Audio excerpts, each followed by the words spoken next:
Sabe, extrair um dente. Parece a coisa mais simples do mundo, né? É só puxar e pronto. Mas e se eu te dissesse que, muitas vezes, isso está mais para uma microcirurgia de altíssima precisão? Hoje, a gente vai desvendar a verdadeira engenharia por trás desse procedimento.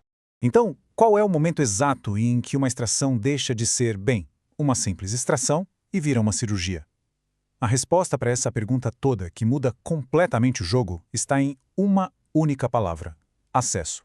Imagina assim, o dente é um tesouro que está enterrado. Se a gente não consegue ver, não dá para simplesmente sair cavando. É preciso criar um mapa, um caminho cirúrgico super cuidadoso para chegar até o osso sem danificar nada em volta. E é exatamente aqui que a habilidade do cirurgião entra em cena.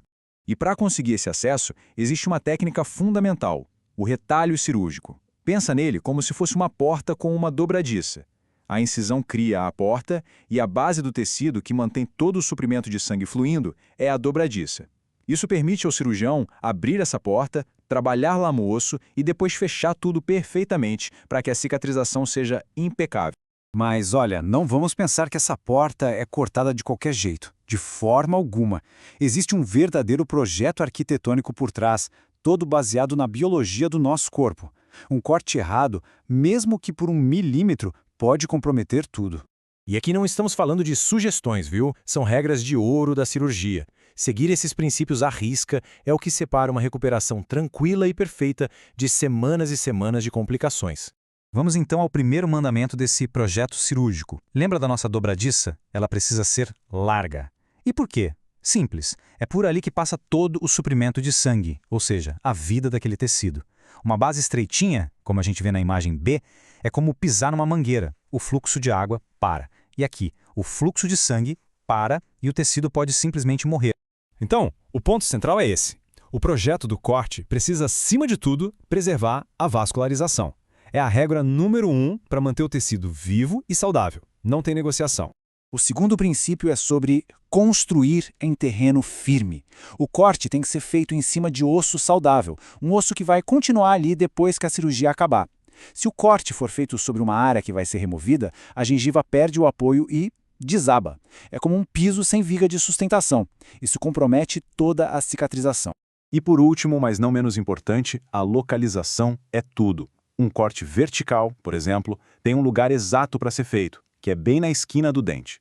Fazer um corte no meio da gengiva ou bem na frente do dente, como a gente vê na imagem B, é praticamente pedir para ter problemas estéticos e de saúde gengival lá na frente.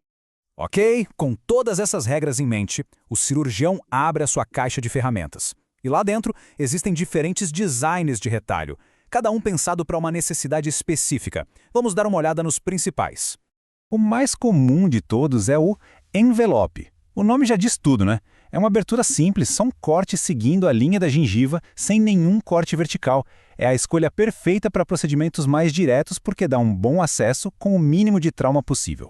Mas e se for preciso ter mais visão, mais espaço, principalmente para chegar perto da raiz do dente? Aí se adiciona um corte vertical, transformando o retalho em triangular.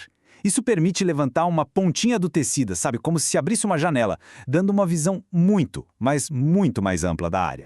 E para os casos que exigem acesso máximo, existe o retalho quadrangular, que tem 2 incisões verticais. Mas, para ser sincero, ele é bem raro. Na grande maioria das vezes, o design triangular já resolve o problema, oferecendo todo o acesso necessário com bem menos trauma para o tecido. Bom, trabalho feito, osso exposto, dente removido, agora é hora de fechar a porta. E a sutura, meus amigos, é uma arte por si só. Não é só dar uns pontinhos, é garantir que tudo volte para o lugar exato, para uma cicatrização perfeita. A sutura tem várias missões importantíssimas. Primeiro, ela alinha as bordas da ferida, como se fosse um quebra-cabeça. Segundo, ajuda a controlar o sangramento. Terceiro, segura a gengiva firme no lugar sobre o osso. E, o mais crucial talvez, ela protege o coágulo de sangue, que funciona como um andaime natural para o corpo reconstruir tudo. E a técnica aqui é tudo. Essa imagem mostra isso de forma brilhante. A agulha precisa entrar no tecido num ângulo perfeito, de 90 graus. E o movimento correto não é de empurrar, é uma rotação do punho, guiando a agulha pela curvatura dela. Se a agulha for puxada de lado, como nas imagens C e D, ela não corta, ela rasga o tecido. E um tecido rasgado cicatriza muito pior. O nó que se usa também é todo especial. A primeira laçada é dupla. Isso cria uma espécie de trava temporária, que segura o tecido no lugar enquanto o cirurgião se prepara para o próximo passo. Depois, vem uma segunda laçada, na direção oposta, para fechar e travar o nó de vez. É um pequeno balé de precisão para garantir que nada saia do lugar. Mas agora vem o maior segredo da sutura: menos é mais. O objetivo é só aproximar as bordas, não estrangular o tecido. Se o nó ficar apertado demais, ele corta a circulação sanguínea, e aí o tecido morre e todo aquele trabalho cuidadoso vai por água abaixo. Então, quando a gente junta todas essas peças, o projeto do retalho, a técnica cirúrgica, a arte da sutura, a gente começa a ver a imagem completa. No fim das contas, uma cirurgia de sucesso não tem a ver com força, mas sim com inteligência. Tem a ver com criar um projeto que trabalha a favor da biologia do corpo, dando a ele o melhor ambiente possível para que ele se cure sozinho. E fica aqui uma reflexão final. Será que a verdadeira arte de um cirurgião não está no ato de cortar, mas sim no design? Naquela habilidade de desenhar um plano que guia o corpo de volta à sua própria perfeição? Fica aí o pensamento. Obrigado pela companhia.